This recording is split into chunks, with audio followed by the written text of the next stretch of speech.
peuple congolais, combattants, combattantes, résistants, résistantes. Mikoleleki mingi na sololi na binote pona nazaki na ba makamu susu esali ngai tante to solola. Menayoki batu mingi baleli makambo ya esclave na Libye. Peuple congolais. Makambo ya esclave etia biso na distraction te. Esclave na Libye ebandi lelo te. Makambo ya Libye banda kala même Kadhafi azalaka baba biloko ya ezoko salama. Règne ya milice na Libye. Libye depuis Kadhafi akufa ezali contrôlé par des milices. Donc bato bazo kolongwa na Afrique po bakende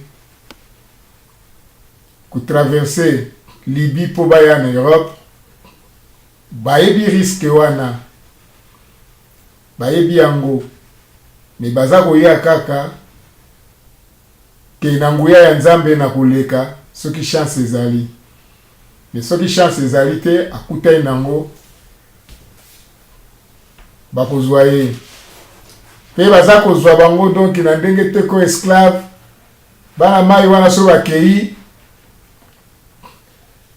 basali ba misala dans l'entretemps baza mayele tio komona babendana pouf bakoti na côté ya Europe ao bayebi système wana pe na moya lelo ndenge tokoloba même tango balobi yango bazokota kaka bazokota tokoloba ndenge nyosu bazokota kaka. Le problème en plein chaos depuis la chute en 2011 du régime de Mohamed Kadhafi, la Libye est la plaque tournante du transit des migrants d'Afrique subsaharienne cherchant à gagner l'Europe. Alors que la dangerosité de ce trajet vers Libye est connue de tout le monde. Tout le monde. Baby danger wana. Na yo mutolingo traverser, na yo mutolingo Europe, na passeur. Tout le monde baby danger wana. Baby batunini bakoya okuta na bango. Donc biso toza na combat Kabila Lungwa. Donc soto bito landa suwa makambo ya ba esclave tokokate pe muto ya kokende kobunda kuna alubake afsisa babilo ka esclave wana azalite po batu bazali kuna yande ba milice. Les images furtives d'une vente aux enchères nocturnes de jeunes africains dans la région de Tripoli, filmées en caméra cachée et diffusées le 14 novembre en CNN, ont suscité une onde de choc en se propageant comme une traînée de poudre sur les réseaux sociaux, pourtant connus de longue date. Les ONG et les analystes qui tiraient la sonnette d'alarme depuis des mois. Oni, Aebi Yango, président d'Afrique, Aebi Yango,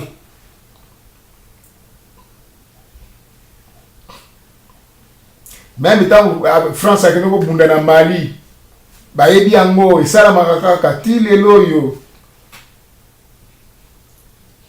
Est-ce que Boko Haram aza na Afrique wana na Nigeria wana Boko Haram aza wana bosi boko sukisa Boko Haram azwa bana basi na école akenda na bango lelo bozo koganga o Libye ba esclave ba teka batu donc Boko Haram azana boko kiko bundana Boko Haram bo bana baso ba keniki na Boko Haram. Donc il y a pas distraction. On a penza makambo ici les photos boma ba président d'Afrique. Bango de mutu bazo be bisamboka. À partir du moment na to déplacer le souté to zana kati mboka na biso calme. Mais tangu siko bino moko bato mboka na kati bozali wana bo diviser na suna 3 4 5. Ozomona mo bien que président azo sala musala bien tazo boma batu na kati ya mboka bino sikoyo boza ko appuyer ye batu lokola batamba olenga koi donc ba kame ba Kalev boza ko boma Donc moto a na choix te vaut mieux kuta que l'esclave pour kuna bako zoyer ako sala musala bako futa ye malgré les esclaves bako lia que avant na mboka oyo azokufa nzala ava boganga ba Alpha Kondo bazoko ganga leloyo banda kala ya yebi yango bien kwa za musicien yembi na bamboka nyonso to atambola yebi ba makambo même na Mauritanie l'esclavage ezali kaka na Sénégal ba Sénégalais bango na bango ezo salama ba Wolof na banani ezali bongo boye bazokufa na Kisangani na Kivu na Goma bazokata mitu na oyo mutu bakangi esclave bazoteka ye pona akozwa mbongo bazolesa pe ye azokonosala babilanga babiloko moko boye aza kolia pe adu moyen abulungani akoti na awa na poto mais oyo bazokata mitu na Kisangani boye batondi na prison na kati epai ya na aner Frank Diongo bazokufa makolo ezovimba bango na ba prison est-ce que balobi yango nazo comprendre te. Il faut que tanga na tangi na prison moko na kati ya Libye wana na kati ya prison bana basi baza na prison bazozwa bazemi soki komi 5 mois 7 mois akoti na bato batindiki ye na na Italie donc andimi azwa zemi pona soki komi na 7 mois 5 mois 7 mois batindiki na Italie moye bazongisa mwasi na zemi ya esi komi na terme ezate donc ezape technique na bango donc babilo kwa na botika biso ngo biso ton problème na biso yali Kabila ifa kende bon so to ya olanda makambo na sima esclave na même na kati ya Congo tozaka ba esclave ya Congo ya mutu mwindu eyebana na ngo banda kala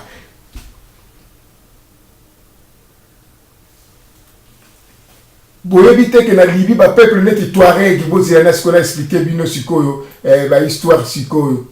Ça c'est l'hypocrisie car à part les citoyens lambades tout le monde savait, le gouvernant, les organisations internationales, les leaders politiques, le secrétaire général de l'ONU, Antonio Guterres. Les lois sont azali horrifié. Horrifié de quoi? Bosokota azali horrifié, asali nini? Akono bunena badash. Boko Haram wana asali loko nini na Congo kaka MONUSCO na Congo mais bazokata batu bakingo asali nini? Akuzala horrifié pona ba makambo ba koteka batu bongo o bazokata batu mitu na Kasai. Moi en tant que Congolais donc o wana ba vente ya batu wana ngai italingaite. Italingaite parce que oye bien que na ko kendisko na risque. Olongo na ba ko zona mboka no te yo moko zo kendo bi que na ko traverser désert. Pour comme en Libye il faut traverser désert. Dans le cas de désert, on a donc eu que banyama ya mabe bazali, batu ya mabe bazali, ba terroristes tout au bazo qui makota ba Syrie bazo kota wana donc mabe zamba wana désert et poli na ba terroristes na ba terroristes. Il faut pas lire, il faut pas vivre tout ça là. Donc tant aux autres que nous yéga bien que na okuta na batu boye, ceux na okuta na bango na jouer génie tout ça là. Mais oyo na kati ya Congo baza ko boma. Na moya lelo baza ko kanga pamba. Donc, bref, les Touaregs, le peuple en a Touareg, déchus de leur citoyenneté par Kadhafi, les Tumbou ont depuis longtemps leur méthode pour survivre. Ils se sont spécialisés dans l'économie parallèle, armes, marchandises, mais aussi êtres humains. Ils contrôlent le poste frontière de la région de Feza, dans le sud de la Libye, au Sahara. C'est justement l'une des principales routes empruntées par les migrants. Pour passer, chacun doit s'acquitter d'un droit de 250 dinars libyens, environ 160 €, majoré en fonction du poids des bagages. Bayebiango ki bakunukuta na batu boye, bakufuta bambongo boye, bayebiango. Donc ça va risque. Donc ezate ke to gangango ke bazoteka batu mwindu bazoteka batu boye non parce que ba konzi na biso ba président na biso ya république ba dictateur ko bazana mboka na biso bango nde batu futo boma bango mitangu yo siko ndeko na yo aliaka bien na pembe na président wana oza ko soutenir ye ndenge nazomona ba garçon ba soutenir Kabila na kati ya Congo.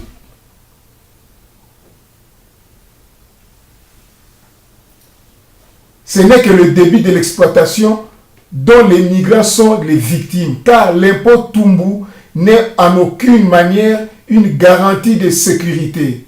Les migrants vont avoir besoin de chances pour atteindre leur objectif. C'est connu. Donc, tant qu'il faut avoir les chances. Donc, il y a où sont quitter aux zongi. Bakanyo na makasité.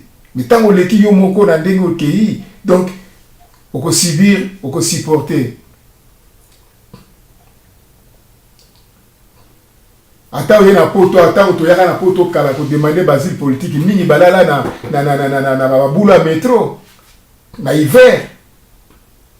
Donc, tout le monde donc, tout le monde bateau et cause des années, président et moka na biso de bango to landa boy ba ye donc so akutani na yoma akutani na liwa no so to era na maboko nzambe eloko moko to sala ezalité okoganga na Europe wa tout ça là mais passeur aza mutu mwindu ndeko na yo moko mutu mwindu mutu a passeur tango ayi ayebi ki na ognotika yo na point tel na point wana mwana mai débrouiller.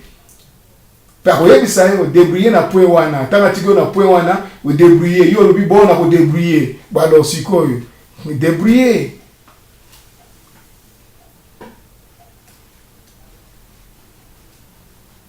Les migrants vont avoir besoin de chances pour atteindre leur objectif. D'abord, celle de ne pas tomber sur les milices. Milice est le mot contemporain pour qualifier ce qu'on appelait autrefois des marchands d'esclaves. Aujourd'hui, ils sont en plus de combattants. La route des migrants les conduit à Seba, la principale ville du sud-ouest. À Seba, la principale milice est celle de fils de Suleiman. S'ils arrivent tout au nord jusqu'au port de Sabrata, ils ont affaire à la milice Amo. Les hommes de Daesh aussi achètent et vendent des immigrants. Les djihadistes proposeraient de grosses sommes aux anciens soldats déserteurs soudanais ou tchadiens prêts à les rejoindre. Mais en général, les civils qui se trouvent combattants pour Daesh ont été achetés puis enrôlés de force. Bon.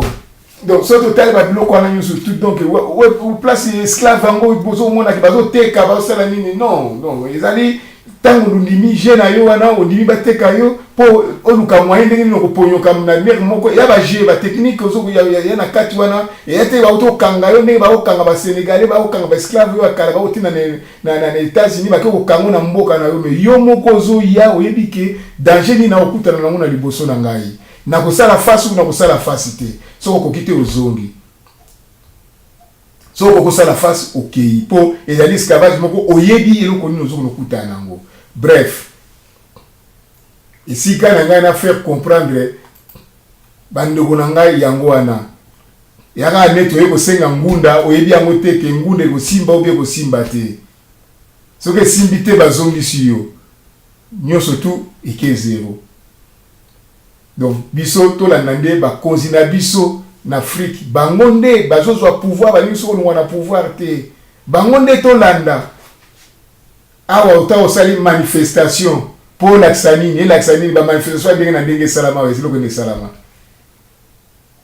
ba ko yoka bino yo kasi ba ko buzwa ba soldat ba tindi bango siko na désert pour ba que nous surveiller traverser wana tango bozoya ba protéger bino non ou à une étoile à l'équi, ou à une étoile à Sibir. Basi. Boye biango à partir à Mboko Zolombo, pour nous biango qui pour nous traverser Zali Pasi. Vanda Sikawana. Tant qu'on qui passe, c'était au lobby qui faut na débrouiller.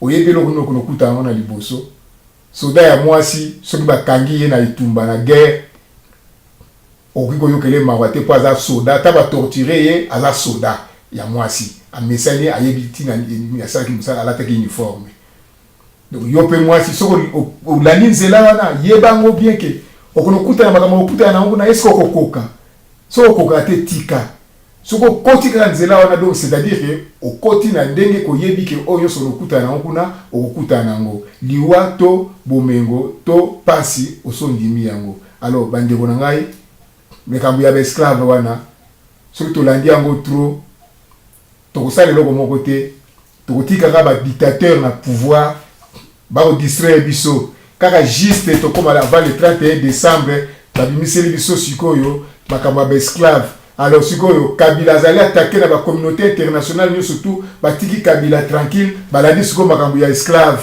Kabila tikali sikoyo azopema ozomona ke lobbying ezali partout. Journaliste wana sene wana ayebi yango banda lelo ya attaque journaliste ayebi yango lelo elo nekolo bateke ba pesi pe kanyaki na ye na ndenge ya bakabila bafini ye mbongo bibimisa biso histoire moko boye akeko kotsa kuna ajango est-ce que vous montrez photo eza photo ya sikoyo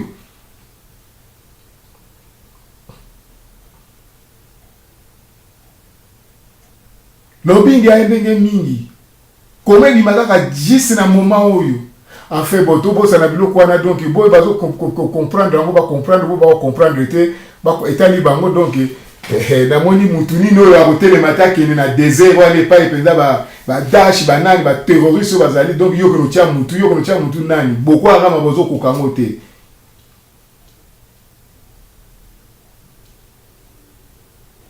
o tipo aza na désert borne balobi borne akufa la muka bobafu dige yo wana ti donc désert sika mo ya kosakana nango te ba terroriste tout ba okima na Syrie bango tout bazolanda siko côté ba Libye ba désert na poli et tondi siko na ba terroriste na bani tout ça là donc ba bazana désert bata sans pitié yo ato gangia au sali manifestation nana okende ko sauver bango pour te sauver bango il faut to longola ba président ya ba dictateur na bamboka na biso Zimbabwe sikoyo balongoli le président de la République mais ba John Sibaka président de la République pour kaka master na ye muto ala ko boma batu na ba manifestation ye wana zongi sikoyo président de la République avant di calme azota la bino sikoyo bukanisi ke élection ça na 2018 na Zimbabwe lokuta ape manano tanga opembo boka ndenga kopesa bino ba loi kopesa po yende mutu azaki osimba gouvernement ya nani ya Zimbabwe yende aki homme fort ministre de l'intérieur ministre de la justice kakaye donc c'est-à-dire que eloko moko basali ezalité système ezaka ke sika wana to zilaka dans 3 mois boko kandenge ni ba Zimbabwe ba kolela bango moko bon tozo na ndenge ya Congo sikoyo bandeko na ngai ba combattante boka sikoyo lelo tokomi na date ni to ba le 28 novembre Kabila doit clarifier sa position parce que position est-il le 28 novembre ezoye banake ola lobaka pamba ki o constitution yebi situation na ngai non wana makamba lukuta ala idée okende te. Il faut que le chef de l'État actuel en fonction s'engage à ne pas briguer un 3e mandat. Le flou entretenu par Joseph Kabila au sujet de son avenir politique n'est pas de